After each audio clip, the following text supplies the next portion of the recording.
It's absolutely wonderful to look out and see a sea of women athletes, present and past. I do apologize for the latest depredations of the weather gods. I thought we were going to bring everybody together today on a really marvelous spring, early afternoon. Grass green, flowers blooming, trees breaking out into leaf, warm, balmy weather. Well, we got all of the above except the warm, balmy weather. And you all got to work on with me, no killing frost tonight. Well, everybody, I think it's pretty striking to realize that William and Mary was 227 years old, 227, before we got in gear with women's athletics. So William and Mary was long in the tooth before it began assembling people like you. While we did come very late to the game, we came a lot earlier than the University of Virginia, which took a long, long time after William and Mary was fully in gear to put its act together. And the same was true for the other previously all-male colleges and universities in the state. And we've had women's athletics at William and Mary since 1920. That's 96 years ago. And I think during that period, we've made up for a lot of lost time. So we do gather today again to celebrate women's athletics at the alma mater of the nation. And I think it is quite important that we do so with regularity, ideally once a year on an occasion like this. We got started in 1920, as I said, under the aegis of the great Martha Elizabeth Barksdale. Her name is on Barksdale Field that we're all intimately familiar with. When women first came to William and Mary, Martha Barksdale was the first president of the Women's Student Council, initially separate women's student government from men's. She was the first president of the Women's Student Council as an undergraduate at William and Mary.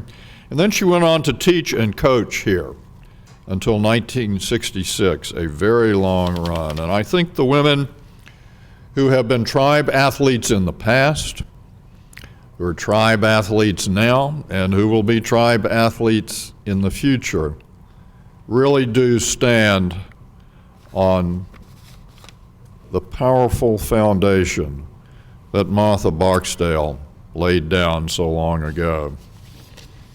Now, early on, as we all know, the going was not easy for women's athletics at William and Mary. By no stretch of the imagination was it a piece of cake. As was true at other schools where intercollegiate sports had previously been an all-male preserve, the early funding and facilities for women athletes here were modest, primitive, not good. And I think it was the indomitable Millie West, right there, right there. The indomitable Millie West, who ultimately, literally, moved mountains to get women's athletics at William and Mary more or less on an equal plane with men. So how did Millie do it? As you can see, Millie is not large. So how did she do it? I think it was a combination of a lot of charm, a lot of force of personality, and a little bit of help from the feds. Sometimes the feds are actually helpful. Sometimes they are the work of the devil. In this instance, they were helpful. And of course, now women's athletics at William and Mary are beginning to produce facilities as well as athletes. The Martin Family Stadium, which is a real jewel and met a desperate need as a result of women's athletics at William and Mary.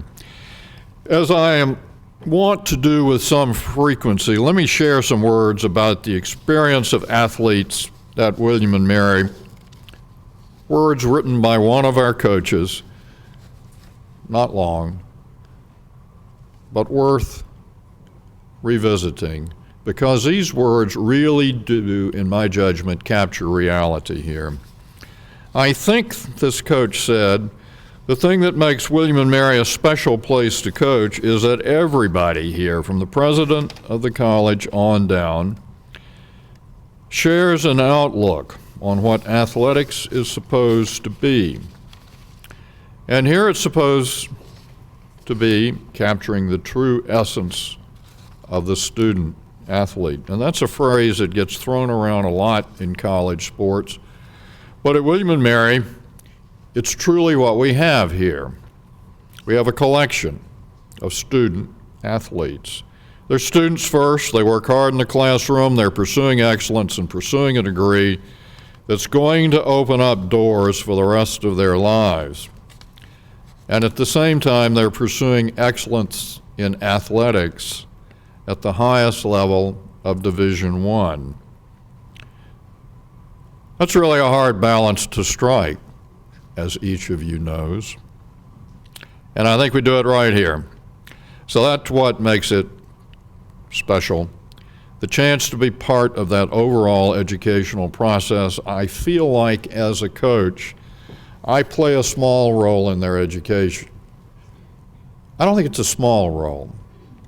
In my experience here, what I've found with alums, men and women, over and over, is it's often the coach whom they feel especially close to, retain a friendship with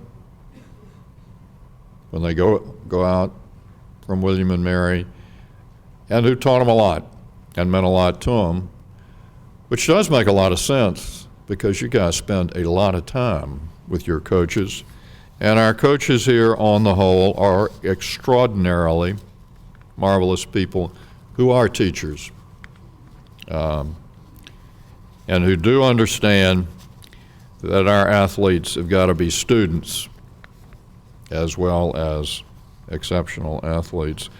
So being an athlete at William & Mary is a very special experience, and it's quite wonderful that experience is now widely shared by women as well as men. And today, as you know, we honor two of the college's extraordinary women athletes, Cicely Walters-Lewis and Jill Ellis. Now, Jill can't be with us today, but she will be back, as she was here in the fall, for commencement, speaking to the graduating class.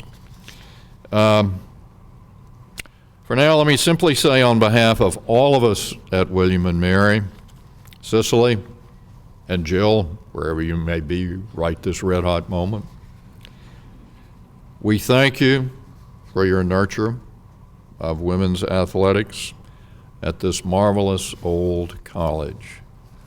One last thought, because otherwise I will be accosted by the advancement people. To sustain women's athletics, just as to sustain men's athletics, alumni support is crucial. Without philanthropic support for athletics, we cannot sustain our current level of excellence, much less push it forward.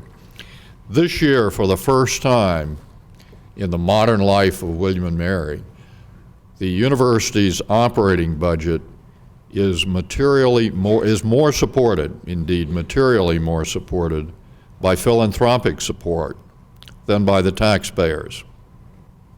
Philanthropy has exceeded taxpayer support. The gap is just going to grow and grow for all parts of this iconic university. Philanthropic support is vital to excellence, vital to progress. So, if you got $5, $5 is great. If you got 50 million, 50 million is really succulent. It's great to be with you all, and let's keep this event going, growing in number, and in the camaraderie it builds between alumni who play sports here and our current athletes.